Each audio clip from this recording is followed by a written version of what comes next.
la fois un honneur et un plaisir pour moi de prendre la parole pour vous transmettre la chaleureuse et cordiale bienvenue des populations de la région de Niamey et de ses environs, dont il vous plaira d'accepter les vœux de bon séjour.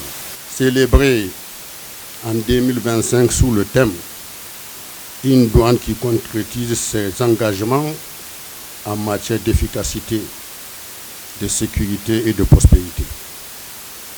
La Journée internationale des douanes édition 2026 a pour thème une douane qui protège la société par sa vigilance et son engagement. L'objectif est de mettre en lumière le rôle de la douane en tant que protectrice de la société et démontrer par là son engagement en faveur de la sécurité et de la sûreté.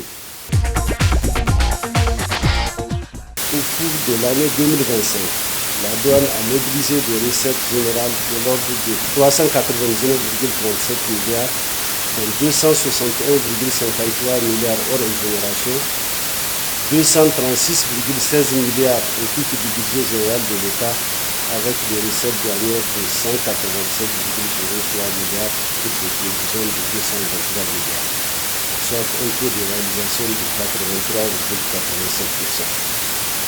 En 2024, il a été réalisé des recettes de 318,61 milliards, de 183,49 milliards hors exo, 167,37 milliards au titre du budget général de l'État, avec des recettes douanières de 144,44 milliards. On remarque une progression de 42,5% pour les recettes générales et de 30,4% pour les recettes douanières. Ces réalisations appréciables sont d'abord les résultats des réformes engagées par l'administration pour sa modernisation dans la poursuite de l'informatisation des procédures douanières, le renforcement des capacités des agents, le partage de l'information et du renseignement, la coopération régionale et internationale, le renforcement du contrôle après dédouanement, avec la réhabilitation des fonctions de gestion des risques conformes aux normes de l'Organisation mondiale du travail. L'année 2026, les prévisions des recettes hors exonération pour la douane sont fixées à 247,87 milliards. Pour l'atteinte de ces résultats, les efforts de toutes et de tous sont sollicités. La douane est notre première ligne de défense. C'est dire que cette mission de protection est globale.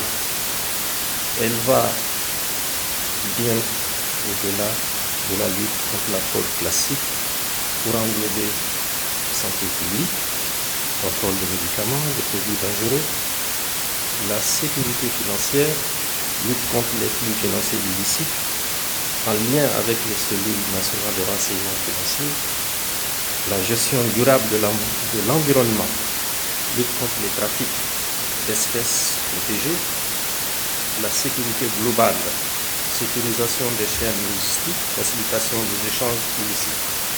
Pour ma part, je peux vous assurer de mon engagement à soutenir activement vos programmes de formation, d'harmonisation des procédures et d'adoption de différents outils et standards internationaux.